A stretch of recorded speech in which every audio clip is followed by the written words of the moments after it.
What's going on? Christian Gokel from ESPN Coastal here, and usually you'll see me behind this guy, but I had to hop in front of the camera today because I'm trying to put something into perspective. And obviously there's been a ton of talk about this 2021 Georgia defense, and rightfully so. It's the best defense in the nation in almost every category, specifically in scoring and rushing defense, as it has been for the past few years. But I wanted to put how good they have been into perspective. I'll leave the schemes and the game notes and the film breakdowns to the guys who do that really well, because Lord knows I consume a ton of that, but I wanted to leave that to them. Instead, I want to go back and dive into what are widely considered some of the best defenses, and the scope I'm keeping this in is the early to mid 2000s, because I just don't feel like it's fair to compare defenses from now to defenses from the 90s and 80s and 70s, just because offenses have changed so much. So I wanted to start at 2000 and pick some of the best defenses that we have seen and I think are agreed upon throughout the college football landscape. And I picked out two stats that I am comparing Georgia's defense to these other defenses with. Through 5 games, the University of Georgia has given up one touchdown. One touchdown on defense. That is 0.2 per game. So I went back because, again, I think those are two good ones to go through the scale of what we've seen so far. And I went back and I picked out what I think most of us can consider would be the best defenses from the 2000s, right? 2006 Florida, 2008 USC, 2009 and 2011 Alabama, 2009 Nebraska with Ndamukong Suh, and 2011 LSU. Now let's run through what these teams did really quick. 2006 Florida, Jarvis Moss, Brandon Spikes, Reggie Nelson, some dudes on that team, right? 1.3 touchdowns per game. Okay, keep that in perspective. Georgia's given up 0.2 per game. Through 5 games, Florida had given up 5 touchdowns. So 5 times as many touchdowns for Florida. 2008 USC, Clay Matthews, Ray Maluga, Brian Cushing, I think a junior Taylor Mays out there. Some dudes on that defense.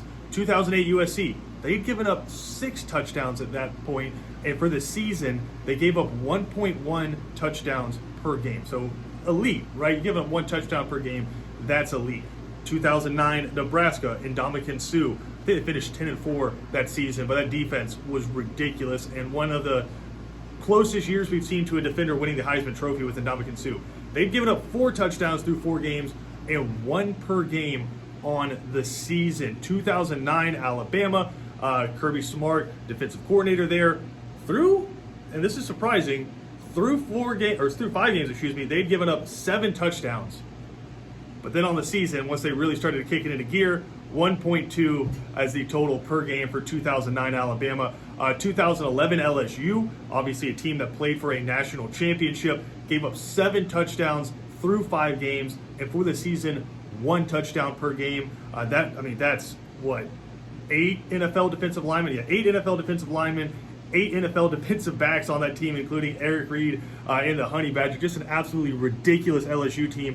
And then finally, 2011 Alabama, which a lot of people consider the best modern defense that we have seen, and rightfully so. Through 5 games, they gave up 5 touchdowns, which is elite by any defensive metric. If you're giving up a touchdown a game, that's elite.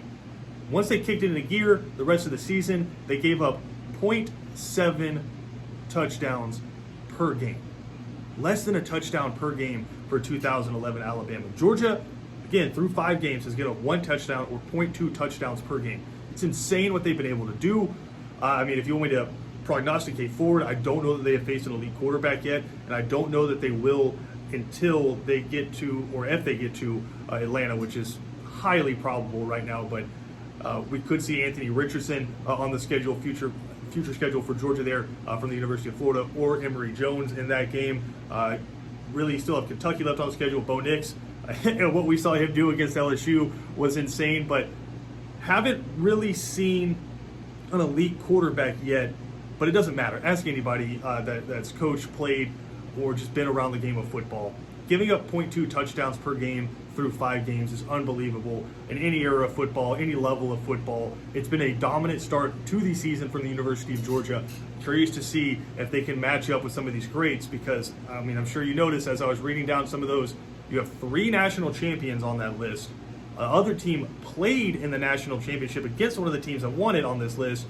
Another one won the Rose Bowl, and then another one again was carried by just a phenomenal Heisman Trophy level player on defense. So really incredible stuff from all those defenses, but it's been fun to watch Georgia so far. Really looking forward to seeing them as they start to play some better quarterback competition going forward.